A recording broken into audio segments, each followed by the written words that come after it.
से human development report 2023-24 आया है जिसको यूएनडीपी रिलीज करता है। इससे रिलेटेड क्या फाइंडिंग्स हैं उनको देख लेते हैं, प्लस इंडिया के रिलेटेड में कुछ स्पेसिफिक फाइंडिंग्स हुई हैं।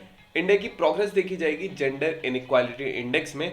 देन जेंडर इनइक्वालिटी इंडेक्स को कैसे कैलकुलेट किया जाता है, इन दो रिपोर्ट्स के बारे में हम बात करेंगे। रिपोर्ट की कुछ रिकमेंडेशंस, आफ्टर दैट इसी टॉपिक पे हम सॉल्व करेंगे हमारे prelims and the mains practice question. So let's start with why in news. So recently 2023-24 की जो ह्यूमन डेवलपमेंट रिपोर्ट आई है, इस रिपोर्ट के हिसाब से जिसका टाइटल है breaking the gridlock reimagining cooperation in a polarized world, India की रैंक 134 आई है अगर हम देखेंगे ग्लोबल डेवलपमेंट इंडेक्स में, और स्विट्जरलैंड की रैंक आई है फर्स्ट। ये जो रिपोर्ट है इसको United Nation Development Programme release करता है। Human development index basically statistical होता है एंड मोर ओवर सबसे पहले जो इसको पब्लिश किया गया था दैट वाज अराउंड 1990। यूएनडीपी ने इसको रिलीज किया था।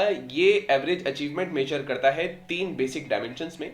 जो बेसिक डायमेंशंस आते हैं long and healthy life, knowledge और अ डिसेंट लिविंग, जिस इंडिकेटर्स इसमें life expectancy at birth, expected years of schooling, mean year of schooling plus GNI per capita इसमें देखा जाता है। तो ये इस रिलेटेड कुछ चीजें हैं। इसके बैकग्राउंड की बात करेंगे तो पाकिस्तान के एक इकोनॉमिस्ट जो है जिनका नाम था महबूब उल हक, इन्होंने यहाँ इसको डेवलप किया था। लेटर ऑन कंट्री के डेवलपमेंट का एज अ पार्ट इसको यूएनडीपी के प्रोग्राम ने लिया अपने ह्यूमन डेवलपमेंट रिपोर्ट वाले प्रोग्राम में। ह्यूमन डेवलपमेंट रिपोर्ट जो है ह्यूमन डेवलपमेंट इंडेक्स के साथ साथ बाकी चीजें रिलीज करता है, जैसे कि मल्टी डायमेंशनल पॉवर्टी इंडेक्स, जैसे कि inequality adjusted human development index यहाँ पे मेजर होती है। जेंडर इनइक्वालिटी इंडेक्स भी यहाँ पे दिखाई जाती है। मोर ओवर यहाँ जेंडर डेवलपमेंट इंडेक्स भी आता है which are the programmes under the programmes of the HDR. Now according to this, ये जो ह्यूमन डेवलपमेंट इंडेक्स है इसमें अमृत्या सेन की कैपेबिलिटीज की अप्रोच भी है और ये ह्यूमन वेलबींग को अंडरस्टैंड करने में हेल्प करता है, जिसका एम्फेसिस है कि मीन्स ऑफ एंड्स जो होते हैं इनकी ज्यादा जरूरत होती है, इनकी ज्यादा इंपॉर्टेंस होती है over the means. Now what is the difference between these two? Ends का मतलब होता है decent standard of living and means का मतलब होता है इनकम पर कैपिटा। तो एंड्स की जो इंपॉर्टेंस है वो थोड़ी ज्यादा है अमृता सेन की कैपेबिलिटीज अप्रोच के हिसाब से। इसकी कुछ की फाइंडिंग्स के बारे में अगर हम बात करेंगे तो यहाँ पर 20 साल के बाद जो गैप है रिचेस्ट और पुअरेस्ट नेशंस के बीच में वो वाइड हुआ है। देखा जा रहा है 2020 के बाद से रिच कंट्रीज में ह्यूमन डेवलपमेंट बहुत रिकॉर्ड लेवल से हो रहा है, जबकि वर्ल्ड की 50% जो पोरेस्ट कंट्रीज हैं, half of the poorest countries हैं, ये अभी भी प्री कोविड लेवल से नीचे हैं। यहाँ पर और भी फाइंडिंग्स हैं। सस्टेनेबल डेवलपमेंट गोल जो है कोविड से पहले यहाँ पर वर्ल्ड जो था वो एक डायरेक्शन में था जहां वेरी हाई एचडीआई देखा जा सकता था, और ये जो गोल था ये 2030 तक के लिए देखा जा रहा था और ये सस्टेनेबल डेवलपमेंट गोल्स के साथ भी कंसाइड कर रहा था। नाउ ये एकदम ऑफ ट्रैक हो चुका है। हर एक रीजन जो है वो प्री जो 2019 के प्रोजेक्शंस थे वहीं पे ट्रोल कर रहा है। तो यहाँ ये रिलेटेड चीज है, सस्टेनेबल डेवलपमेंट गोल से रिलेटेड चीज है। भारत की रैंक देखेंगे तो 194 था, ये 193 नेशंस के बीच में। इंडिया की रैंक जो है ये एक साल बड़ी है, लास्ट ईयर इट वाज 135।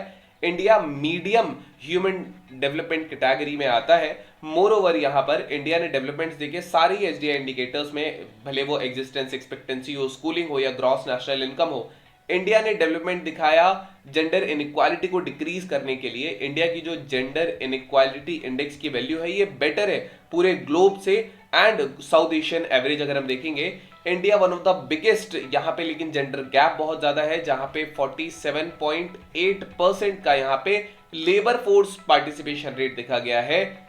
यहाँ पर जो वुमेन का लेबर फोर्स पार्टिसिपेशन है that is around 28.3% and main का जो लेबर फोर्स पार्टिसिपेशन है दैट इज अराउंड 71.6%। तो यहाँ पे इतना डिफरेंस देखा जा सकता है।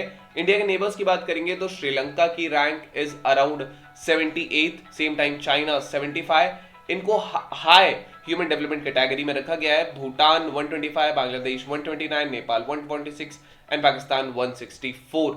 नाउ टॉप रैंक में स्विट्जरलैंड फर्स्ट आया है, उसके बाद Norway and Iceland, Central African Republic, South Sudan, Somalia, ये जो है ये बॉटम ऑफ इंडेक्स पर रहे हैं। इंडिया की प्रोग्रेस अगर हम जेंडर इनइक्वालिटी में देखेंगे तो इंडियन प्रोग्रेस दिखाई है। इंडिया की रैंक जो है वो 108 है 166 कंट्रीज में थे।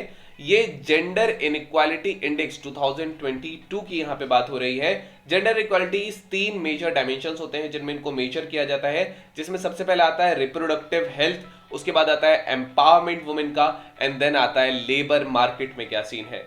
तो जो कंट्री की एवरेज जो GII वैल्यू है दैट वाज अराउंड 0.437, जो बेटर है ग्लोबल एवरेज से और साउथ एशियन एवरेज से भी। इंडिया की परफॉर्मेंस जो है रिप्रोडक्टिव हेल्थ में ये बेटर रही है बाकी कंट्रीज के मुकाबले। इंडिया में जो एडोलिसेंट बर्थ रेट होता है it was around 16.3%। Adolescent birth rate होता है ये पर 1000 वुमेन का यहाँ एवरेज देखा जाता है जिनकी उम्र 15 से 19 साल होती है। तो इसमें यहाँ इंप्रूवमेंट देखा जा रहा है क्योंकि last year it was around 17.1%। However India one of the largest gender gap भी देखा जाता है लेबर फोर्स पार्टिसिपेशन में, जिसके बारे में हमने बात की।